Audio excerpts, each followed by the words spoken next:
नमस्ते दोस्तों, मैं हूं विमल और आज हम पाइथन में लिस्ट इटरेटर सीखते हैं कि लिस्ट किसी क्लास डेटा टाइप में अगर इटरेटर और नेक्स्ट ये फंक्शंस अवेलेबल कराने हो तो कैसे कराते हैं। तो सबसे पहले हम जाते हैं और एक प्रोग्राम बनाते हैं, पुराने वाले प्रोग्राम को एग्जिट करते हैं। vi iter next one dot P Y example के लिए हमने नाम रख लिया है और यहाँ पे हम क्लियर कर देते हैं। और सबसे पहले हम शिबांग लाइन ऐड करते हैं, हैश एक्सक्लेमेशन यूज़र बिन पाइथन। तो सबसे पहले हम चलते हैं, क्लास बनाते हैं, एक रिवर्स स्ट्रिंग क्लास बनाते हैं क्योंकि स्ट्रिंग क्लास तो होती है बाय डिफ़ॉल्ट। तो देखते हैं स्ट्रिंग ये कैसे होती है।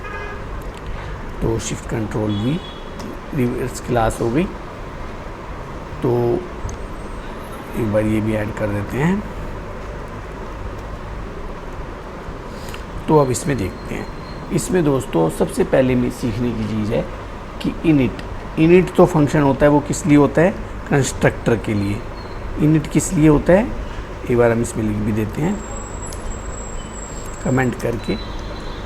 इनिट कंस्ट्रक्टर के लिए होता है।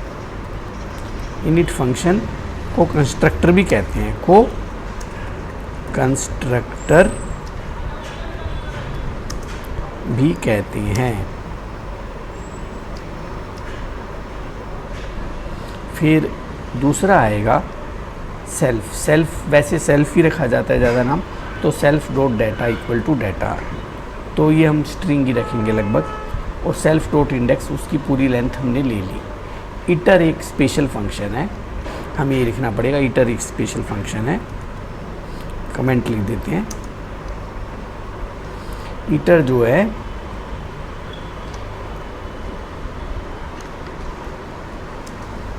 एक स्पेशल फंक्शन है, अभी देखेंगे कैसे फंक्शन है। उसी प्रकार नेक्स्ट भी एक स्पेशल फंक्शन है। चलो ये तो हो गया। अब इस क्लास को हम जब यूज़ करेंगे तो हमें पता चलेगा कि ये फंक्शन कैसे। तो इस क्लास का एक ऑब्जेक्ट भी बनाते हैं ताकि हमें पता लग जाए। तो इसका बनाते हैं ऑब्जेक्ट। ये तो क्लास यहाँ पे ख़त्म हो गई। अब इसको ऐसे कर दिया तो ये क्लास ऊपर एक बार दिख भी देते हैं। आई क्लास कहाँ तक थी, यहाँ से लेकर यहाँ तक क्लास थी। तो क्लास का नाम रिवर्स था, जिसका एक कंस्ट्रक्टर है और एक स्पेशल मेथड है इटर। इनको हम डायरेक्ट कॉल नहीं कर सकते, इसको अब देखना हम कैसे कॉल करेंगे। तो रिवर्स इससे कौन सा फंक्शन कॉल हुआ, सबसे पहले तो एक बार यही सीखते हैं। इससे कौन सा फंक्शन कॉल हुआ, ये लाइन इनिट फंक्शन को कॉल करेगी। किसको कॉल करेगी, इनिट को,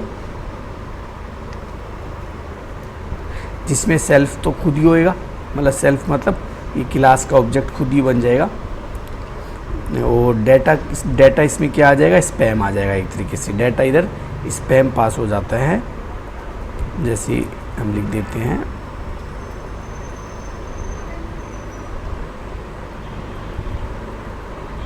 यहाँ पे एक तरीके से क्या पास हो जाएगा, इसे स्पैम। तो एक तरीके से इनिट फंक्शन कॉल होएगा, सेल्फ ही रहेगा। सेल्फ मतलब ये रेव ऑब्जेक्ट ही रहेगा। सेल्फ क्या हो जाता है, रिव ऑब्जेक्ट हो जाता है। एक बार हम इसमें चलो रिव लिख देते हैं ताकि और ज़्यादा क्लैरिटी आ जाए।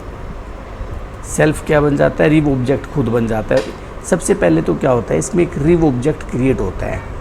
रिव ऑब्जेक्ट क्रिएट होने के बाद इनिट फंक्शन कॉल होता है। जब इनिट फंक्शन कॉल होता है तो फर्स्ट आर्गुमेंट जो रिव क्रिएट हुआ है वो चला जाता है, और जो आर्गुमेंट इसको दिया है रिवर्स के कंस्ट्रक्टर को, वो डाटा की तरह चला जाता है। तो फर्स्ट आर्गुमेंट इसमें हिडन होता है, ये खुद ही इसका फर्स्ट आर्गुमेंट बन जाता है। कंस्ट्रक्टर फंक्शन की, इनिट फंक्शन की ये क्वालिटी होती है। तो अब दूसरा हम देखते हैं, दूसरा इसको अब हम और कॉल करते हैं कि इटर रिव। प्रिंट इटर री, हम क्या करते हैं, शिफ्ट ए कंट्रोल सी हो गया, प्रिंट इटर री। एक बार इसको यहाँ पे चला के भी देख लेते हैं। पहले सबसे पहले CH मोड कर लेते हैं +X, और ये इटर वाला प्रोग्राम हो गया, और अब इटर वाले को ही चलाते हैं। तो main rivers object at 0, hitter क्या हो गया, मेन का रिवर्स ऑब्जेक्ट हो गया, जो कि यहाँ पे 0 पे हो गया। अब हम ये देखते हैं कि इससे हमको फ़ायदा क्या होता है, कि इससे क्या होता है कि हम फॉर लूप लगा सकते हैं। इस पे हम क्या लगा सकते हैं, क्योंकि इसमें इटर और नेक्स्ट डिफाइन किए गए हैं, इसलिए इस क्लास पे हम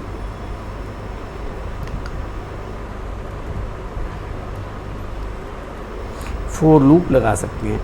तो फॉर कैर इन इटरी, तो इटरेटर चाहिए इसके लिए और नेक्स्ट भी चाहिए। कैर पहले तो एक इन ड्रीव से तो क्या मिल गया, हमको इटरेटर मिल गया। इन ड्रीव से क्या मिल गया, फोर इन ड्राइव, मतलब एक इटरेटर मिल गया। अब इटरेटर फिर नेक्स्ट फंक्शन को कॉल करता है, सबसे पहली बार नेक्स्ट कॉल हुआ, इटरेटर मिल गया, इटरेटर के बाद नेक्स्ट मिल गया। उसने देखा कि सेल्फ डॉट इंडेक्स क्या है, 0 है। तो अगर इसका इंडेक्स अगर 0 है तो, लेकिन इसका इंडेक्स तो 0 है नहीं, क्योंकि स्पैम में तो लेंथ ऑफ डाटा अगर हम देखें तो इसकी लेंथ 4 आएगी, तो इसका लेंथ इंडेक्स 0 नहीं है, तो रेज स्टॉप इटरेशन नहीं होएगा। अब सेल्फ डॉट इंडेक्स क्या हो जाएगा, इंडेक्स -1 हो जाएगा, और return self dot data self dot index, तो क्या हो जाएगा, 4 में से 1 गया 3, उसका डाटा रिटर्न हो जाएगा। Self dot data self dot index, self dot index कितना, 3 तो 0 1 2 3, और डाटा क्या हो जाएगा, डाटा का सेल्फ डॉट डाटा ये खुद था पूरा का पूरा ऑब्जेक्ट, और उसके अंदर से मैंने 3 इंडेक्स दे दिया, तो मेरे को मैं रिटर्न होएगा, देखना। तो अब देखो, तो इसका मैं करता हूँ प्रिंट कैर, प्रिंट